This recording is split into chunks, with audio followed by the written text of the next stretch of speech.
তো আজকে আমরা শিখব অনলাইন থেকে কিভাবে জন্ম নিবন্ধন চেক করব।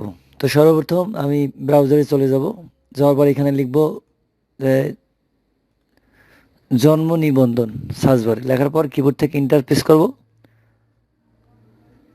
করার পর এখানে দেখাচ্ছে বার্থ অ্যান্ড ডেট ভেরিফিকেশন, জন্ম নিবন্ধন, এখানে ক্লিক করব।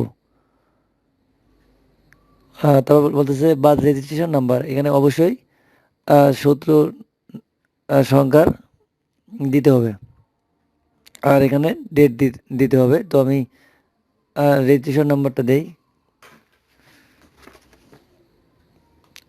19/7।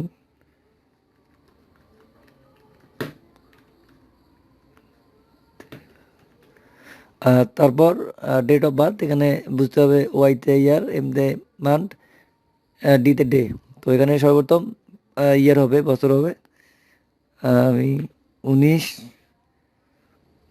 তারপর 78, তারপর হাইফেন দিয়ে মাস দিতে হবে, তারপর হাইফেন, তারপর ডে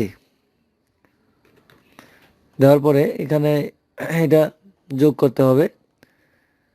অনেক সময় যোগ হবে, আবার অনেক সময় বিয়োগও আসবে। এখানে এটা ক্যালকুলেশন করে দ্য অ্যান্সার ইজ এই জায়গায় বসাতে হবে। আমি এটা যোগ করি, সার্চ বারে গিয়ে লিখব ক্যালকুলেটর, লেখার পর ক্যালকুলেটরে ক্লিক করব। করার পর এখানে 19 যোগ 46 যত হয় তত এখানে দেব 65। তারপর এখানে সার্চ করব। সার্চ করলে আমাদের সামনে এরকম দেখাবে। যদি অনলাইন থাকে বা অনলাইনে রেকর্ডটা যদি থাকে অনলাইনে, তাহলে অবশ্যই আমাদের সামনে এরকমটা দেখাবে। আর যদি অনলাইন না থাকে তাহলে নো রেকর্ড ফাউন্ড এরকম দেখাবে। তো ধন্যবাদ সবাইকে।